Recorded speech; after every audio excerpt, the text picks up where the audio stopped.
एक खूबसूरत रियासत थी जिसका नाम नूरिस्तान था।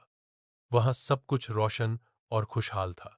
वहां एक प्यारी और नेक दिल शहजादी रहती थी जिसका नाम माह नूर था। वह हमेशा दूसरों की मदद करती और बहुत खुश रहती। शहजादी न सिर्फ अपनी खूबसूरती के लिए मशहूर थी, बल्कि उसकी नरमी, रहम, दिल्ली और आजिज़ी के चर्चे दूर दूर तक थे। महानूर को फितरत से बहुत लगाव था। वो रोजाना महल के बाग में जाती, परिंदों से बातें करती, फूलों को पानी देती और दरख्तों के साए में किताबें पढ़ती। एक दिन जब वह बाग के सबसे पुराने हिस्से में गई तो एक वीरान झाड़ियों के पीछे उसे एक चमकता हुआ नीला फूल नजर आया। जैसे ही वह उसके करीब पहुंची, हवा रुक गई, दरख्तों की शाखें झुकने लगीं और पूरे बाग में एक जादू छा गया। शहजादी ने हैरानगी से फूल को छुआ तो अचानक उसके सामने एक रोशन दायरा बन गया और एक नर्म सी आवाज आई, ए पाक दिल शहजादी, ये फूल तुम्हारी एक सच्ची नीयत वाली ख्वाहिश पूरी करेगा। लेकिन याद रखो, जो ख्वाहिश खुदगर्जी पर बनी हो, वो इस फूल को फीका कर देगी।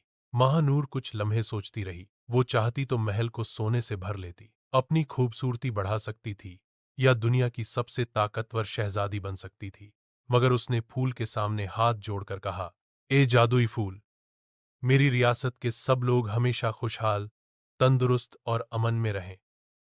उसी लम्हे पूरे बाग में रोशनी की लहर दौड़ गई, आसमान पर रेनबो बनी और रियासत के कोने कोने में खुशहाली छा गई। बीमार लोग ठीक होने लगे, खेतों में फसलें उगाईं, परिंदे चहचहा उठे और सबके चेहरों पर मुस्कुराहट आ गई। महानूर ने खलूस से दुआ की थी और जादुई फूल चमकने लगा था। मगर कहानी यहीं खत्म नहीं होती। जब यह खबर दूर की जादूगरनी ज़ाला तक पहुंची, जो खुद इस फूल की ताकत पर कब्जा चाहती थी, तो वह गुस्से से पागल हो गई। वह नूरस्तान पर हमला करने आई ताकि फूल को चुरा सके।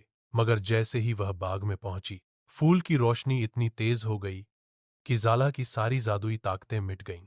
वह चीखती चिल्लाती वापस भाग गई। उस दिन के बाद नूरस्तान को कभी कोई नुकसान न पहुंच सका। महानूर ने अपनी रियासत के लोगों का दिल जीत लिया। इस कहानी से हमें यह सबक मिलता है कि जो दिल से सच्चा और दूसरों का भला चाहने वाला हो, कुदरत खुद उसकी हिफाजत करती है।